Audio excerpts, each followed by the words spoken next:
Welcome to ACI, the Network Made Simple learning series. In this video, we will cover Module 1, Initial Tasks, Chapter 5, Basic Services and Out-of-Band Management. In the previous episodes, we learned how to initially configure the physical APIs and perform auto-discovery, firmware upgrades, and automatic VXLAN configuration for spines and leaves. To finish the Initial Tasks module, and just like with any traditional network, we need to provision access to our ACI fabric for management purposes and configure some basic services globally. Let's begin with management. ACI provides us with three different options to access the APIs as well as each spine and leaf in the fabric for operations, configuration, and troubleshooting purposes. Let's start with the first one. The APIC can be used as a terminal server to jump from it to any given spine or leaf by using the ACI infrastructure network. This is how it works. In Episode 2, we performed the initial APIC installation. Therefore, you should have access to it through the GUI, CLI, or even through the RESTful API. You're basically accessing any of them through your out-of-band management network, which connects to the APIC management ports. Then, as covered before, the APIC is connected to the leaf layer using the fabric ports. With this in mind, let's SSH into the APIC CLI to show you how to access each element in the fabric through the infrastructure network you configured in Episode 2. Let's first issue the command show version, where we can see we have a set of 2 leaves and 1 spine. We can use the APIC as a jump point to access any element within the fabric. Let's test it by issuing the command SSH plus a node name, in this case leaf 1. As you can see, once in there, we can issue any show command locally. However, no configuration will be done here, since everything is always configured at the APIC level. If you're running older ACI versions, the attach command may also be an option, as you can see. We are using the internal infrastructure network to communicate between APIC and the elements in the fabric. We can verify this by issuing the command ACI diag avread, where you can see the values configured in Episode 2. Such as the TEP address pool, which in our case is 10.1.0.0/16.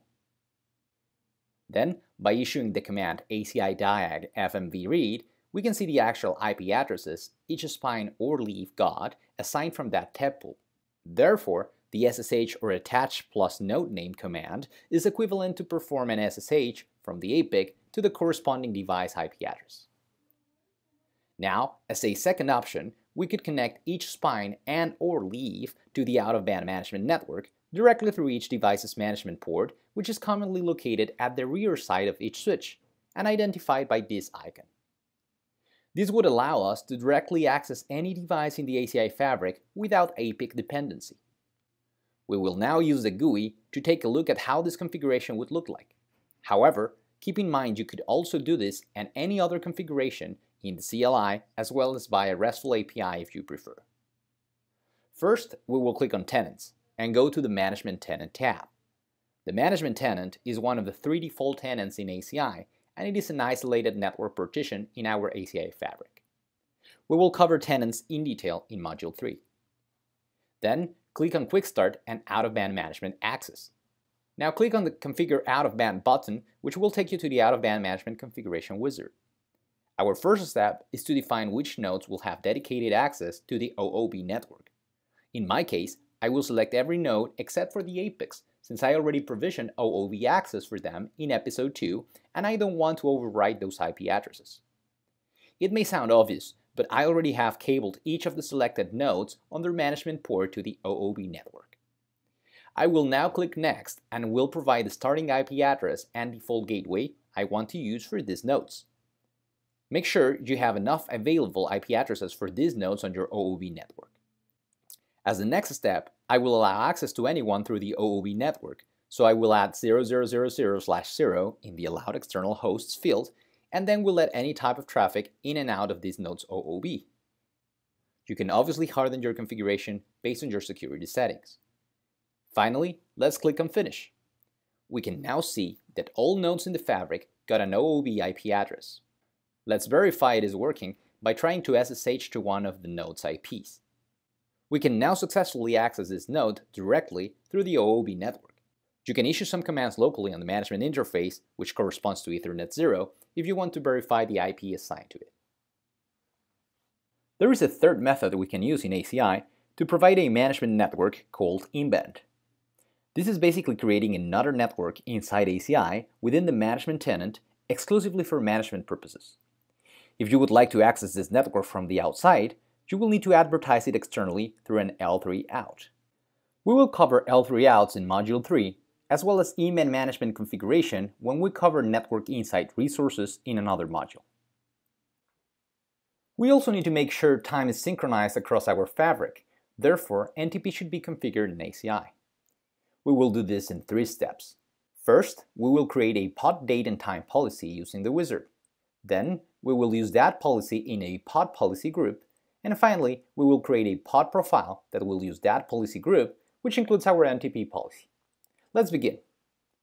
First, let's verify that NTP is not running on our APICs or switches by issuing the command show NTP queue at the APIC level or show NTP peer status at the switch level. Then go to the GUI and click on Fabric and Fabric Policies.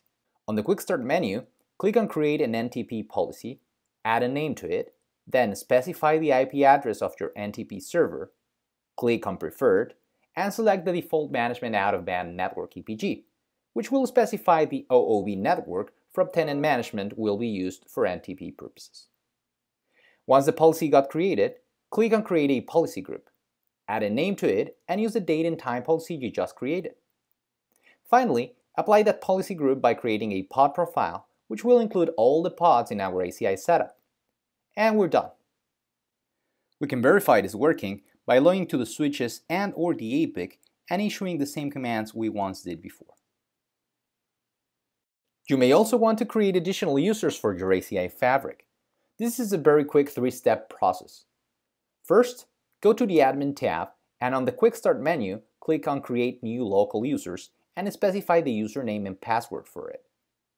Second, you can optionally assign this user to a specific tenant within your ACI fabric or provide that user with visibility across all tenants, like in our case. And third, specify which role you want that user to play.